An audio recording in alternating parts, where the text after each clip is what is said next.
નમસ્કાર મિત્રો, જય ગૌ માતા। આજે અમારા મિત્ર આવ્યા છે તો એનો અનુભવ શેર કરશે। આને શું કહેવાય? આ છે સીભડા અને આ છે કોઠીંબા। આ શું કામમાં આવે? કોઠીંબા ટૂંકમાં આપણે અત્યારે ઉપયોગ નથી કરતા। પહેલાંના ઘડીએ આપણે કોઠીંબાનો ઉપયોગ કરતા હતા, કાસરી બનાવતા ને ખાતા।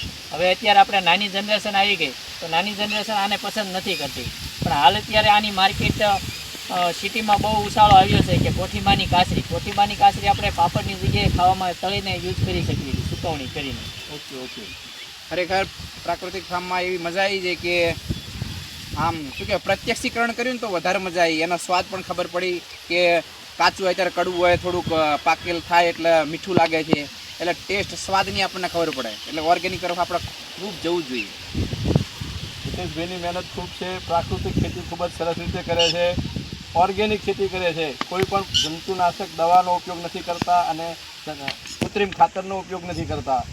કુદરતી ખાતર દ્વારા હિતેશભાઈની ખેતી છે અને ખેતીમાં પણ એ દિલ દઈને કામ કરે છે।